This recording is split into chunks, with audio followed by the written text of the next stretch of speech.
You guys, I'm back. How are you?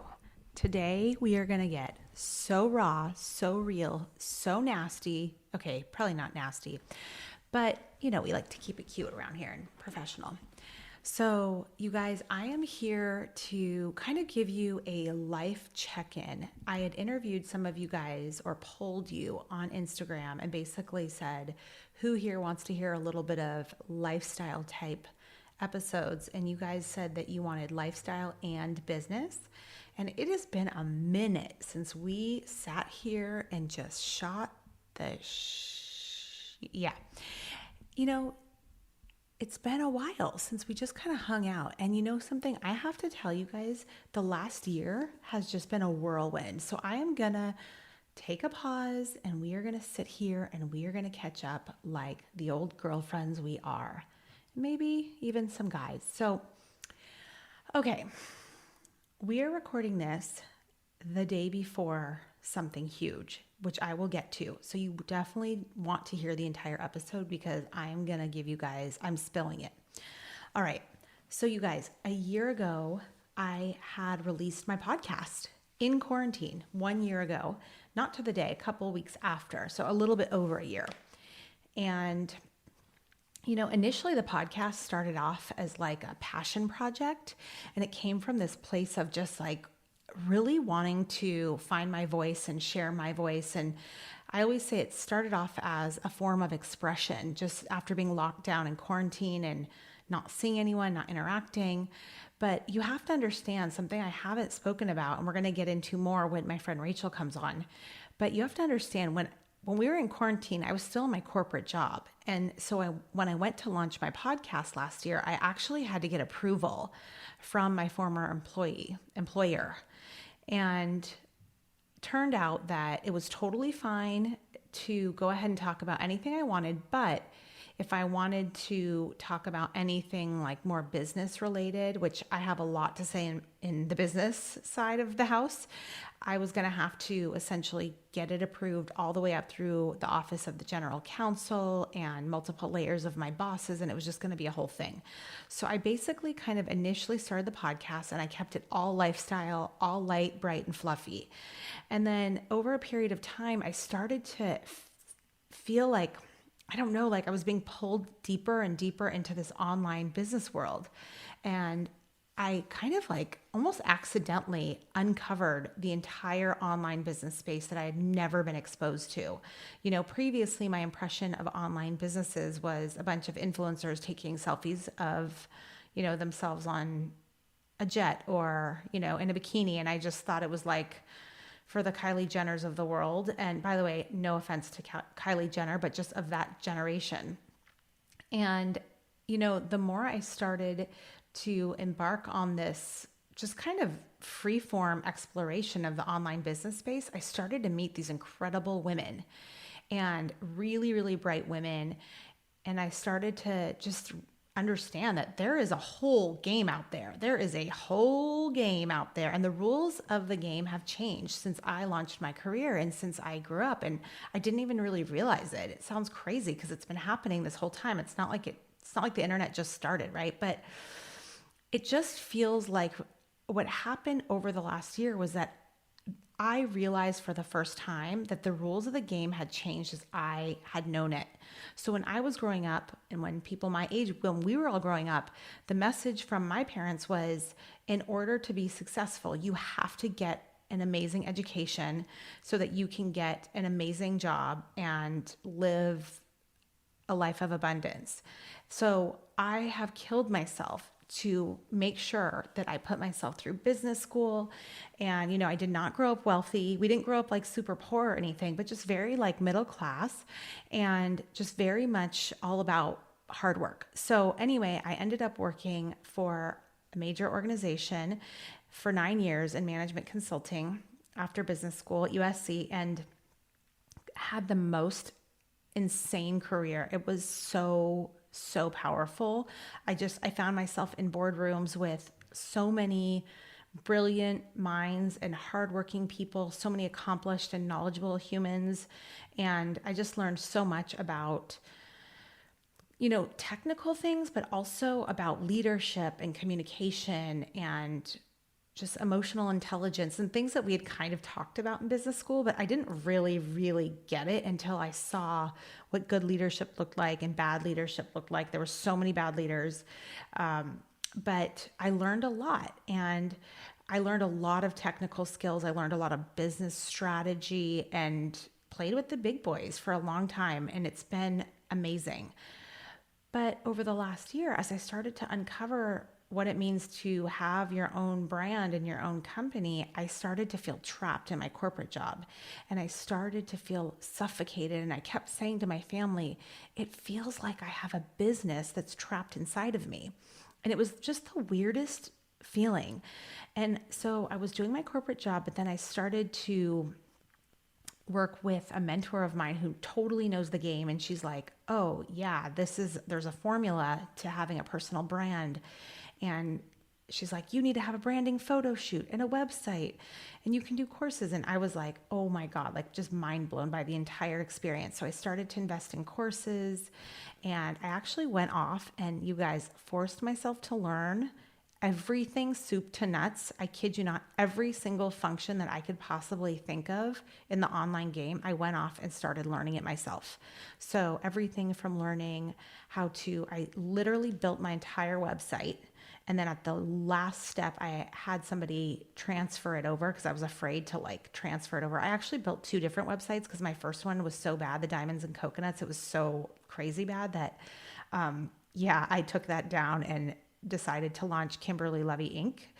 And then, so built the entire website, soup to nuts, got the template from my mentor. She bought it for me as a gift, and then hired somebody to transfer it into the template. So did all that. It was so clunky and so hard, and started to take courses and learn about sales funnels and sales pages and your niche and your target customer and just all these different facets. And I just fell in love with it.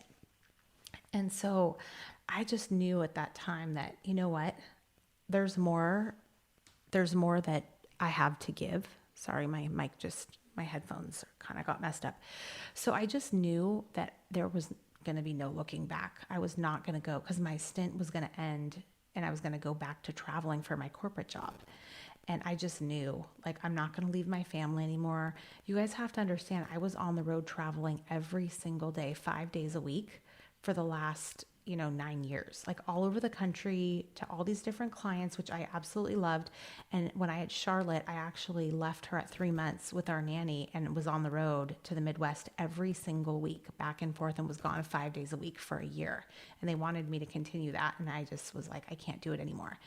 So anyway, I just was like, you know what? There's more to life than work. And there are so many ways to make money. And I feel like I finally saw the light and the opportunity. And I just became lovesick. So the first thing I had done, besides taking the courses, building my website, and doing a branding photo shoot, which, by the way, scared the living daylights out of me. I kid you not, I was going to just quit the entire idea when Gigi, my mentor, told me, you have to go do a branding photo shoot. And I was like, what? And I saw how much money it was. And I was like, I am not a model. This is horrible. I'm a business person. And I literally, when you shut down from anxiety, your brain will shut down because it's fight or flight. I kid you not. It sounds so dramatic, but it is the God's honest, most authentic truth. I was having I literally almost quit. So that's why I had recorded the episode from last week, which was all about the episode number 37 with Katie Grace, who is the most amazing photographer. She is, wow, she's spectacular. But anyway, so did all of that, did courses, did all of my learning, and got through the branding photo shoot. Didn't know why I was doing it, by the way. Still didn't fully get it, but just completely took a leap of faith. Was scared shitless every time I spent $1 on my business. I learned about stock photos. I was teaching myself how to do this podcast, how to distribute it, how to do every single piece of anything online that I've done. I taught myself how to do for the last year, and I was killing myself doing it, you guys. I never even had a public Instagram because I wasn't allowed. Didn't know anything about Canva, didn't know any graphic design, nothing about branding and marketing, messaging, none of it, literally 0%. So I just killed myself. I worked 7 days a week through the entire pandemic, and I just had it in my soul. Like I knew there was something happening and I didn't even have the words to describe it. But I just kept doing what felt so exciting, which was podcasting and learning this space, and just had a leap of faith that there's going to be something here for me. I just know it. And so, anyway, I decided that, you know what, I need to take massive, scary action. And I'm going to launch my first like mini 3-day mini course. So I launched the Reset Button Bootcamp with a handful of friends and family, just so that I could learn the mechanics of, how do you use a Facebook group to have your boot camp? And then how do you just like use all the different features in Facebook? And how do I teach? And how do I do my sales page? And just all of these different things. Oh, I also learned all about the email service providers. I taught myself Active Campaign. I learned how to do lead magnets, freebies, and I also taught myself Flowdesk and ConvertKit. Sorry, I'm like stumbling because I couldn't remember. There's just so many things I was teaching myself. I'm talking like I got in there, rolled up my sleeves, and learned it all, you guys. It was wild. So during November of last year, I launched the Reset Button Bootcamp because it was just such a time of stress in this country between the election and COVID and so many different social movements happening. And it was a very stressful time. And so, yeah, I did this. It was essentially a mindset course, and it is an amazing course. And basically, the reason why I even chose to do that particular subject matter is because as this entire process was happening, I kept listening to people like Ed Milet and John Assaraf and learning about how your brain works, like learning about neuro-linguistic programming, which is essentially, it kind of helps once you understand that there's a physical reason why we get stuck as adults, like it has to do with your synapses in your brain actually hardening. When you start to learn all these different concepts, I'm telling you, my whole life changed in this year. So I wanted to share that and pour into my friends and family and put it together as a course and show them how I was able to get unstuck and kind of go through this entire life transformation that I was still kind of experiencing. So I pulled together this course. It was incredible, incredible. 3 days. I learned so much and had no help the whole time. And then cut to like a couple months later, like Clubhouse starts, and I decided, okay, I'm ready to launch my signature course. So I went and did a 5-day challenge. I had observed a couple other challenges at this point and was kind of learning how to play the game and took like detailed notes on how exactly. So I guess it's really important for me to share the hard work that has gone into where I am right now. And I'm still just starting really, but I don't think people talk enough about like the true grit. Like they say, oh, it was so hard and nothing comes easy, but no one really talks you through the experience of what it's really like trying to go off on your own and build an online business. And so I'm here to, as you can tell, I'm like really trying to walk you through exactly what that looked like for me, because it's really, really important that we share the ugliness of it too, and just the hard work that truly does go into it, which I completely underestimated. So yeah, so basically I was trying to figure out like, what am I even going to teach? And how do I get in touch with these people? And I was like on Facebook groups, and like it was just really slow progress, and I was just really struggling with my niche. And so Clubhouse came on, and I started the Mompreneurs Club on Clubhouse, which was just kind of like, we'll see if this works. It seems like it's a relatable niche, but I don't know, whatever. And then one thing led to another. I started showing up on big Facebook groups too, and I started going on video, which was terrifying. And people just started to like see me and hear me. And finally, I booked my first one-on-one coaching clients, and then I had more clients, and then I kept taking free discovery calls. So basically, if I thought I could help somebody, then I would get on a call with them for free and call it a discovery call. And I would ask them, like, what are you stuck on in your business? Like, this is who I am, but I'm here to serve you. What are you stuck on? And you know what? That was the best thing to do, because it helped me to really refine what I was going to offer. So I started to hear, after I spoke to about 20 people, and by the way, this is why I teach this process, because this is literally how I built my business. So I actually teach this exact process in my course now. So basically, I started to talk to about 20 people that I thought were my target customer. And, I started to hear the same pain points over and over, which was so interesting because they weren't exactly what I thought they were. So, for example, one pain point that came up that I was not expecting to be so prominent was 19 out of the 20 people I spoke with said they hate being on camera live. Like they cannot, they shut down.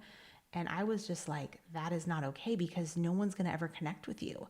And I would explain to them that, you guys have to understand if you're going to have an online business nowadays, you cannot just passively post, cute pictures on social media and think that that's good enough. It's not good enough. You have to actually engage now. We're in a totally different, you know, way of social media now. And so basically, I created a 5-day free challenge called the Thrive Challenge inside my private Facebook group, which you guys can join. It's called Thrive Together. And for that 5 days, I taught target customers, so niching down, but like in a way that was very relatable. And then I taught graphic design, I taught attraction marketing, branding, confidence on camera, and a bunch of other things. So, anyway, we had about 33 people sign up and about 10 that showed up consistently. And of that 10, I was like, oh my God, I've worked so hard to get these people just to know, like, and trust me. And the challenge, you guys, was incredible. And one big thing I had done that was huge was I made it a Zoom challenge. So I made it, instead of me just going on and speaking like you would normally see in a free challenge, I actually changed it to a Zoom. And so I invested and upgraded my Zoom package or whatever. Oh, I had also hired a virtual assistant by this time and gotten help from a copywriter. So anyway, so I designed the whole program, the whole challenge. There was emails, there was all this content. It was so much work. And like by the last day, I'm like, I have to get them through into my signature course.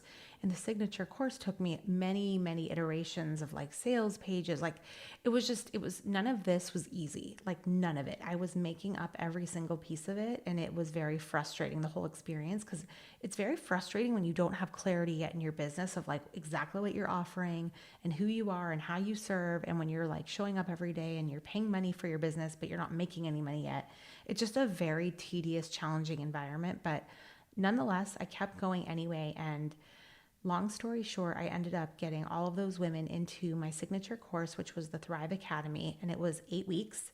It was amazing. Amazing. I have all these testimonials from these women.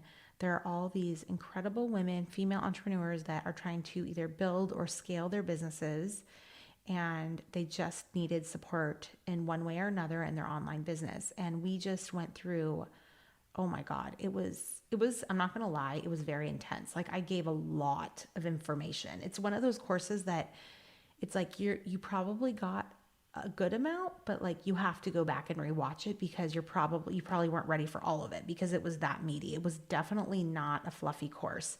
It was full, it was packed with information. So we just found, we formed the best community. We became so close. So many friendships were made, collaborations were made, women were supporting each other. And I taught, the first module, I actually ended up changing from what I originally was going to do. So everybody wanted to learn Clubhouse. So I did a super deep dive into Clubhouse and had a whole like training and got everyone prepared and their bios optimized. And some people weren't even on Clubhouse yet. So I explained it to them and I went through how to moderate and like, it was just packed. And then we went and started doing rooms together, and that's still continuing today, which is amazing. So I taught Clubhouse for one module, and again, I only did that because everyone was like dying for that information. So I did that, and then we did, what was the next module? I think it was the customer journey.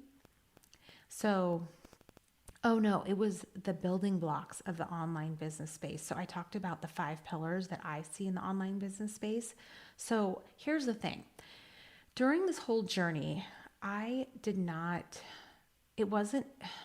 guess after all that I had learned and studied and killed myself to learn, I just like, paused and was like, holy crap, this is so much information to learn. This is ridiculous. I don't know how any person can possibly learn all of this in an effective amount of time before they quit. And so that's why I was like, I have to teach this. Like, I need to make this easier and faster, this entire online business process. Like, I've got to like help these women that are out there and trying to build their businesses and share everything I've learned so that I can compress their time. So, because I feel like I'm pretty capable, and if it was hard for me, then I just felt like I can definitely help some people to do this much better. So that's what I did. I created like just a simple slide with like supplemental pages to explain like what the heck is going on in the entire online business space in one slide. So we have branding, marketing, prospecting, sales, and retention. And then every single pillar. Oh, and then we have the foundational piece underneath, like all your like things that you need to run your business, any apps that you need, your website, your support, your CPA, your virtual assistant, all that stuff.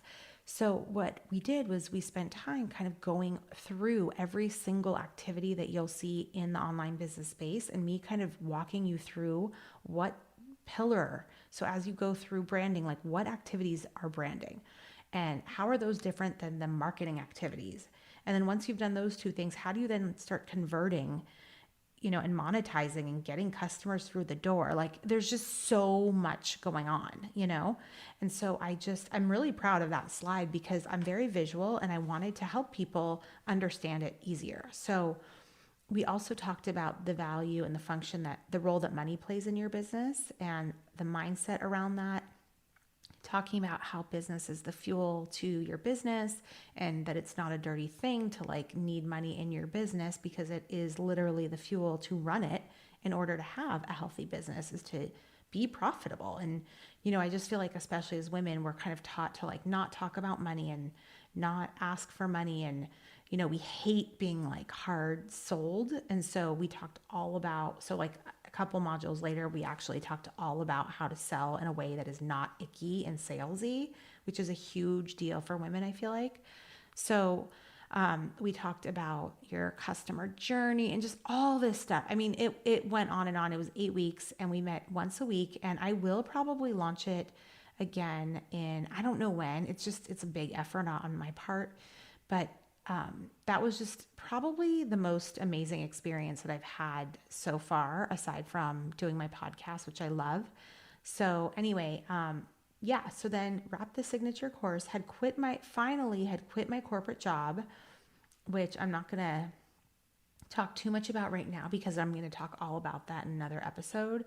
But kind of over the course of this transformation, finally walked away from a multiple 6-figure job that was on track for even, more success. I'll just leave it there. Very lucrative, very great job that I loved with amazing benefits. So all of this was happening this last year. And, I've had a couple opportunities with corporations that have been incredible opportunities.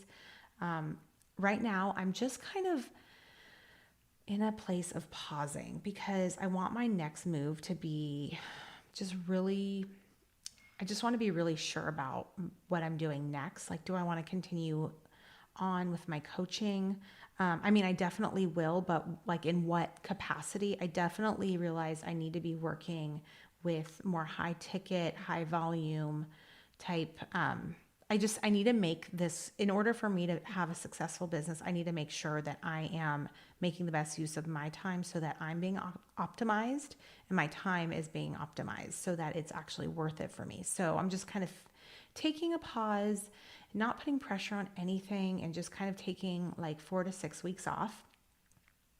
And part of that is also because, and here's where we're going to spill it. So last year I had informed you guys about our whole IVF journey, and I have not given you an update on that. So the back half of this podcast, I'm going to talk about that now because I was not here actually to tell you all about my business. I was going to tell you more about this stuff. So What happened was, since we last spoke, I forget exactly where we left off, but long story short, we ended up going through 2 rounds of IVF and only getting one embryo. Okay. We did not have a ton of eggs and a ton of embryos. Some people have like 4 or 5 or 6 or 7. We had one. Okay. And so it was 2 rounds, and just to get one embryo after all that was like pretty disappointing. But at the same time, I choose to look at it as like the biggest blessing ever, because I'm like, this is amazing. We even got one. Like, wow. And I guess it was amazing when the doctor called and told us about this particular the egg before it was the embryo. I guess it's like a triple A rated, like the highest quality. And he couldn't believe the quality of the egg. Like, it's like top of the line. So I was really, really excited by that and encouraged by that. So we decided to freeze that egg, that embryo. And there's a whole process about once you actually, so you go through all the drugs, you stimulate the follicles, and you try and get yourself to produce as many eggs as possible. And then once that happens, they test the quality of the eggs. And if the egg quality is not good, then that means that they're not going to go on to like form an embryo. So then they will, for the good enough eggs, they'll put the sperm into the egg, and then they wait. And they wait to see which ones actually form, like go from blastocysts to actual embryos. And then after a couple, so usually what happens is a couple will die in that process. Like, they won't advance. They essentially won't grow together and form a proper embryo. And so you keep getting phone calls. Like, it's almost like playing Survivor when you're doing this, which I did not expect. So first it's like, how many eggs did I get? Okay, I got 5. Great. And then how many turned into blastocysts? Oh, only 3. And then it's like, okay, now we put in the sperm and we wait. How many turned into embryos? It's like, only 2. And you're like, are we done yet? And it's like, nope. Great. Now you have, say, 2 embryos. And then what they do is they take the embryo and they actually take a DNA sample, and they send it off, and they test the genes to see if it is a healthy embryo. Like, they test for, all kinds of diseases and, things like that. And so then they also test the gender at that time. So it's like a multi-week process, and you finally will get the phone call back. Okay, we tested your 2 embryos. One came back healthy, one came back not healthy. And as we have the gender. Do you want to know? And then you tell them. So you say yes or no, and then they'll tell you the gender. So we got through all of that. We did it twice, only end up with a single embryo after doing IVF twice, which, by the way, I'm skipping over the fact that there were shots every night, medications, so many doctor's visits. Like, this is a very fast forwarded version of IVF. It is a very long, tedious, intense process. So anyway, then we finally have our one embryo, and we're in the middle of COVID. And at this time, so initially when we were doing the rounds, they were like, oh, pregnant women are not at high risk. And I was just like, that doesn't sound right. But this was at the beginning of the pandemic that we started this, in March, that we started the actual IVF process. So basically, by the time now we've gone through the 2 rounds, we're like mid-COVID, and they're like, okay, we've got more data. You're definitely high risk if you're pregnant with COVID. So we recommend that you wait till you get the vaccine before we transfer the embryo. Meaning, like, when they say transfer the embryo, by the way, that means that's when they like implant it into you. They take the embryo, which is the sperm and the egg, and they like turkey baste it and like place it into your uterus. So we have just been sitting with this embryo for months. And so finally we got vaccinated. And then last month, so this has already now been multiple months going on that we've just been waiting. And so last month it was like, okay, finally we can start, and we can just do the last step, which is the transfer, which should be a really easy 10-minute doctor's visit or 20-minute doctor's visit where they just put it in there. So we finally get to the cycle, again with the doctor's visits, and you still have to take all these medications and all that stuff. And midway through, they call me and they're like, your progesterone is too high. And I'm like, what do you mean? And they're like, that means you ovulated. And since it's a frozen cycle, they don't want you to ovulate, because they're tricking your body into thinking you already ovulated, and then you're on day 5 of when they're timing it so that because it's a 5-day embryo. So they're trying to trick your body into thinking that it's at the right time, like it would happen naturally. So long story short, I had ovulated and it completely ruined the cycle. So that really sucked. But I was like, okay, that's annoying, but here we are. So finally, we go through the whole thing again. They put me on more medications, more shots, more appointments, more doctor's visits, more blood tests, more money, more time, more. So finally, last week, they're like, okay, we tested your progesterone. It's low. Everything's looking good for the transfer. And so you guys, tomorrow, from the time I am recording this, I'm going to time date it. I'm going to date stamp it. It's Monday, June 14th. From the time I'm recording it, tomorrow morning, we're going in to do our embryo transfer, finally. Okay, it has been a 3-year journey to get baby number 3. By the way, if you guys have no idea what our whole story was, go into my earlier podcasts and find the episode where I talk about our IVF journey. Gosh, I can't find the episode. Okay, so it's like in the top 15. I don't remember which episode it was, but go listen to that and you can get the full story, because there was a whole other part of this that you didn't hear if you're just now like meeting me. Okay, so that is part of why I am, again, I quit my corporate job, I finished my academy, and now I am just straight chilling for a couple weeks. I don't want any additional stress. I just want the best chance possible to have this little embryo take. So with that, I'm going to wrap and I'm going to say, stay tuned. I will let you know. I will actually find out for sure if I am pregnant on June 23rd. I go in again and get tested with a blood test at the doctor's office. And by the way, this is just a funny comment. So tomorrow when I go in, I didn't even tell you, there was this whole other part of the drama with my cervix that also was another big thing. And I had to go under and they had to do a mock transfer. I didn't even tell you guys that. So yeah, last cycle was like a bigger disaster than I even articulated. So it's been a doozy. That's all I'm going to say. Everything's fine, by the way. Okay, so basically today I had to go get a Valium that's prescribed, and I picked up a bunch of pregnancy tests, and I come home and I'm like, oh, look, I have a Valium and a bunch of pregnancy tests. It feels like I'm back in college. Okay, it's a joke, you guys. I'm totally joking. That was not ever my college experience. Thank you, Lord. But anyway, so yes, the 23rd, I'm going to find out. But let me tell you, yes, your girl's going to be testing every single day. And I am the girl. I've already gotten false positives and negatives on pregnancy tests. So I definitely don't trust them, but it's the only thing that's going to make me feel better. So stay tuned, and I will not reveal the gender. I am not sharing. A couple of my friends and family know the gender, but I'm not sharing it. So with that, I'm going to wrap. And please rate me 5 stars. If you guys like this and you think this is entertaining, please screenshot this episode and repost it. I will repost it for you. And let me know what you think and what kinds of episodes do you guys like? Do you like these kinds of like hybrid type episodes, or do you want me to stick to just business and like shut up about yourself, girl? Like we don't care. We just want all your inside tips on your business front, or like what? So tell me what it is that you like, because this is your podcast, okay? I'm just the mouthpiece. I'm here to support you, educate you, entertain you, and just have the best time ever together. So have a great rest of your day and stay tuned. Bye, guys.